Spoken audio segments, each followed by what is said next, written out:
Glória a Deus, mais uma devocional, mais um tempo de bênção, 15 minutos de palavra, 15 minutos de oração, 15 minutos de louvor e adoração e 15 minutos de ações de graça. E eu gostaria, você que tem sua Bíblia, abra ela comigo em Atos dos Apóstolos, capítulo 17, versículo 15. Eu estou aqui na Grécia, eu estou aqui em Atenas e eu quero ler com você esse texto que a palavra de Deus nos diz, Paulo em Atenas, o seu discurso no Areópago. E os que acompanhavam Paulo o levaram até Atenas e, recebendo ordem para que Silas e Timóteo fossem ter com ele o mais depressa possível, partiram. E enquanto Paulo os esperava em Atenas, seu espírito se comovia em si mesmo, vendo a cidade tão entregue à idolatria. De sorte que disputava na sinagoga com os judeus e religiosos e todos os dias na praça com os que se apresentavam. E alguns dos filósofos epicureus e estoicos contendiam com ele, uns diziam, que quer dizer esse paroleiro? E outros, parece que é um pregador de deuses estranhos, porque eles anunciavam Jesus e a ressurreição. E tomando-o, levaram ao Areópago, dizendo, poderemos nós saber que nova doutrina é essa de que falas? Pois coisas estranhas nos fazes aos ouvidos. Queremos, pois, saber o que vem a ser isso. Pois todos os atenienses estrangeiros residentes de nenhuma outra coisa se ocupavam, senão de dizer a ouvir alguma novidade. E estando Paulo no meio do Areópago, disse, varões atenienses, em tudo vos vejo um tanto supersticiosos, porque passando eu e vendo os vossos santuários, achei também um altar em que estava escrito, ao Deus desconhecido. Esse, pois, que vós honrais não o conhecendo, é o que eu vos anuncio. O Deus que fez o mundo e tudo que nele há, sendo Senhor do céu e da terra, não habita em templos feitos por mãos de homens, nem tampouco é servido por mãos de homens, como que necessitando de alguma coisa, pois ele mesmo é quem dá a todos a vida, a respiração e a todas as coisas, e de um só fez toda a geração dos homens para habitar sobre toda a face da terra, determinando os tempos já dantes ordenados e os limites da sua habitação, para que buscassem ao Senhor, se porventura tateando-o pudessem achar ainda que não está longe de cada um de nós, porque nele vivemos e nos movemos e existimos, como também alguns dos vossos poetas disseram, pois somos também sua geração. Sendo nós, pois, geração de Deus, não havemos de cuidar que a divindade seja semelhante ao ouro, ou à prata, ou à pedra esculpida por artifício e imaginação dos homens, mas Deus, não tendo em conta os tempos da ignorância, anuncia agora a todos os homens em todo lugar que se arrependam, porquanto tem determinado um dia em que com justiça há de julgar o mundo por meio do varão que destinou, e disso deu certeza a todos, ressuscitando dos mortos. E como ouviram falar da ressurreição dos mortos, uns escarneciam, outros diziam, acerca disso te ouviremos outra vez. E assim Paulo saiu do meio deles. Todavia, chegando alguns varões a ele, creram, entre os quais estava Dionísio, o Areopagita, e uma mulher por nome Dâmaris, e com eles outros. A passagem de Paulo passando aqui por Atenas. Estamos hoje em Atenas. Na igreja do primeiro século não foram só pessoas do povo, pescadores, comerciantes, andarilhos que se converteram a Jesus. Muita gente importante também professou sua fé no Filho de Deus, que entregou sua vida por amor a cada um de nós e foi morto pelo Império Romano.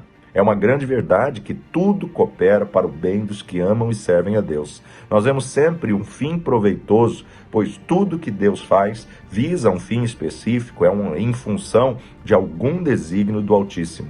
Mesmo a perseguição à igreja primitiva tinha um objetivo para espalhar os discípulos por todas as cidades, por todos os países, por todo o mundo, né? Para que o mesmo evangelho fosse anunciado, fosse levado a todas as nações. Se não tivessem sido perseguidos, muitos provavelmente os apóstolos continuariam em Jerusalém, trancados em 4 paredes. Com a perseguição, os discípulos foram obrigados a sair de Jerusalém e com isso a igreja se espalhou e abriu aí, na verdade, esse leque, né, os braços para o mundo todo conhecido da época. Por isso que nós precisamos sempre ter uma verdade. Não necessitamos esperar perseguição para cumprir o chamado do Senhor. Nós podemos cumprir esse chamado, podemos fazer a vontade de Deus, mas muitas vezes Ele vai ter que permitir uma perseguição para você entrar no centro da vontade dEle para a sua vida.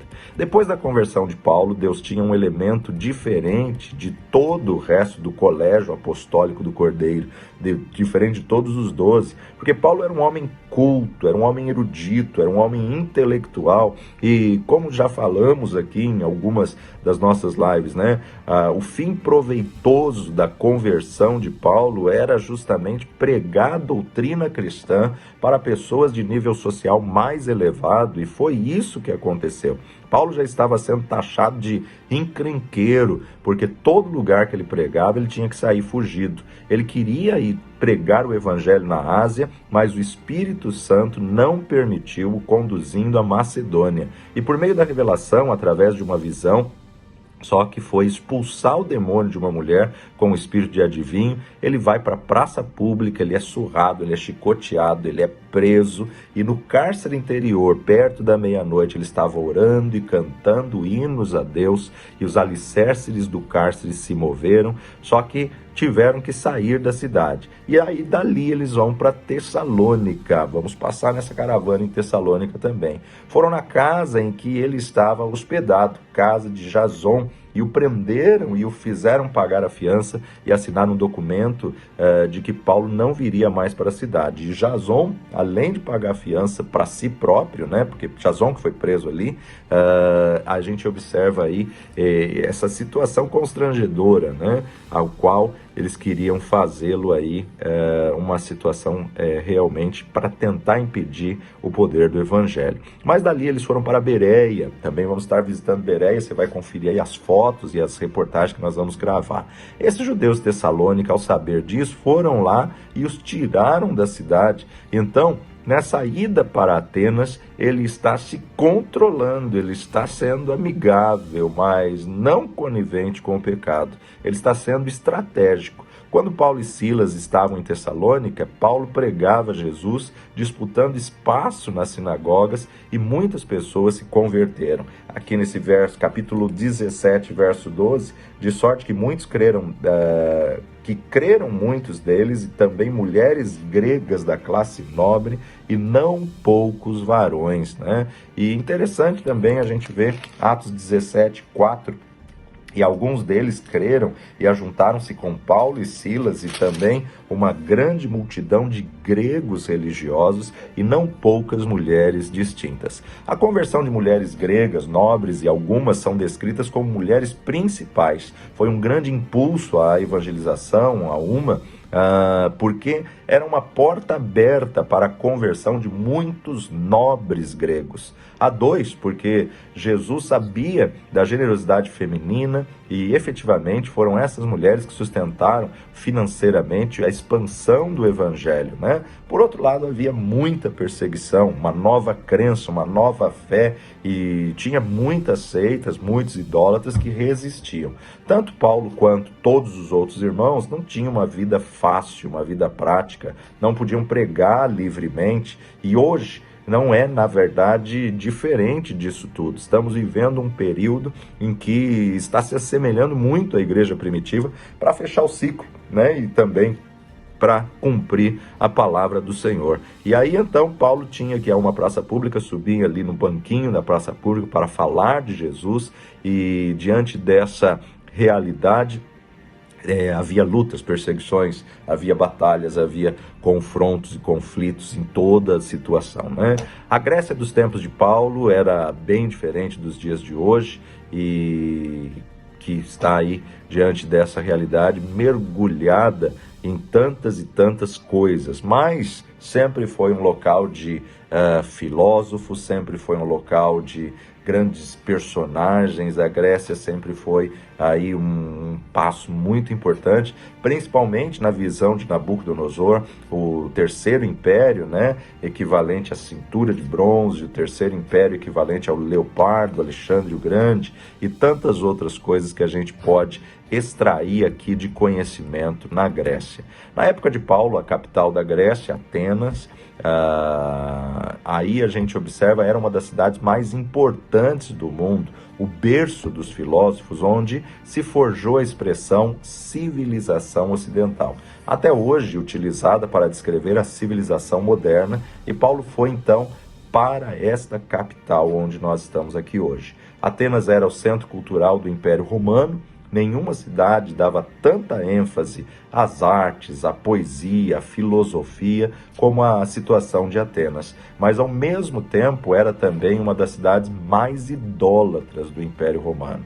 Ao chegar em Atenas, enquanto esperava por Silas e Timóteo, Paulo começou a observar que aquela cidade próspera e importante, a Bíblia vai dizer que o seu espírito comovia em si mesmo. O seu espírito comovia em si mesmo, vendo uma cidade tão entregue à idolatria. É impossível alcançarmos um pecador perdido se não nos comovermos por eles, se não tivermos compaixão por eles. Os gregos eram profundamente idólatras, adoravam a muitos deuses e mantinham um altar para cada deus com suas respectivas características, rituais e imagens. Um antigo historiador escreveu que havia mais de 3.000 ídolos na cidade. Por medo de desagradar a algum deus, havia em Atenas um altar sem imagem, um altar vazio, no qual estava escrito ao Deus desconhecido. Eles não queriam confusão com nenhum deus, eles achavam que cada deus tinha a sua área de atuação e não era bom se incompatibilizar com nenhum deles. Era uma mistura de superstição, misticismo, idolatria, tentando agradar a todos, E Deus nunca aceitou isso. Deus nunca foi conivente com esse pensamento, ao qual, infelizmente, o mundo está caminhando para essa mesma visão ecumênica, mesmo essa visão, todos os caminhos levam a Deus. Isso é uma meia-verdade real, que todos os caminhos levam a Deus. Só que uns para benefício, uns para recompensa e para galardão, e outros para juízo. Importa aí você saber como você quer chegar diante de Deus, para juízo ou para recompensa. Enquanto Paulo esperava Timóteo e Silas, que tinha ficado em Bereia, pregava. Paulo começou a pregar o nome de Jesus e, claro, desagradou a muitos atenienses, e como eles tinham um lugar chamado Areópago, que era uma espécie de conselho composto por membros da aristocracia, que cumpria as funções do tribunal, responsável pelos julgamentos, levavam Paulo para lá. Eles queriam saber, basicamente, que negócio que ele estava anunciando, que doutrina esquisita era aquela que parecia pregar deuses estranhos. E no meio do Areópago, Paulo começou a falar esse texto que nós lemos: homens atenienses, em tudo vejo que são muito supersticiosos, porque passando eu e vendo os vossos santuários, achei também um altar que estava escrito ao Deus desconhecido. Esse, pois, que vós honrais não o conhecendo, é o que eu vos anuncio. A partir dali, Paulo falou sobre Jesus de forma sistemática, de forma didática, mas do mesmo tempo de uma linguagem intelectualizada. Afinal, ele estava falando para a nata da filosofia mundial. Paulo, despertando o interesse de alguns pensadores de Atenas, tomou como ponto de partida a existência de um altar dedicado ao Deus desconhecido. Paulo aproveitou bem a oportunidade, usou o próprio altar dos atenienses, para falar do Deus que ele tinha conhecido e que para eles ainda era desconhecido, e muitos se converteram. Porque o Deus desconhecido pelos atenienses é o Deus que criou a terra, o céu, o mar, é o Deus que criou tudo quanto existe, é o Deus que nos criou, é o Deus que enviou seu Filho Jesus na cruz do Calvário, E ele continua se importando por você e por mim. Conhecer a Jesus é deixar para trás a prática da idolatria, é ter uma nova vida. E não é uma vida chata, muito pelo contrário, é uma vida dinâmica e cheia de aventuras a cada dia, andar seguro pelos caminhos desta vida e, ao final, na hora mais importante para ser humano, encontrar com Jesus e fazer a travessia do grande rio com serenidade e segurança. Esse é o Deus que eu conheço e que você que ainda não conhece precisa conhecê-lo. Os filósofos prestaram atenção enquanto Paulo falava de Deus em termos gerais. Quando, porém, mencionou a ressurreição de Jesus, interromperam-no com risadas, chacotas e zombaria e consideraram Paulo um lunático. querendo introduzir uma ilusão no meio de muitas ponderações sensatas. Só que contra fatos não há argumentos. Jesus, que tinha aparecido a Paulo ressurreto, fazia ter profunda convicção, plena certeza do que ele estava falando. Paulo, muito corajoso para enfrentar perseguições, ficou muito triste diante de tanta indiferença espiritual. Interessante notar que uma das poucas pessoas que ele conta da conversão em Atenas é Dionísio e Dâmaris, né? Bem provável serem pessoas de alta posição naquela época. O fato de seu nome ser mencionado isoladamente, provavelmente eram pessoas que se destacavam na cidade. Dionísio era membro do Areópago, que funcionava como suprema corte de Atenas e ficava na colina de Ares, Marte, né? Onde o apóstolo pregou. Não existe evidências que comprovem a tradição que diz ser Dionísio o primeiro bispo de Atenas, mas existe um Dionísio que foi martirizado durante o reinado de Domiciano.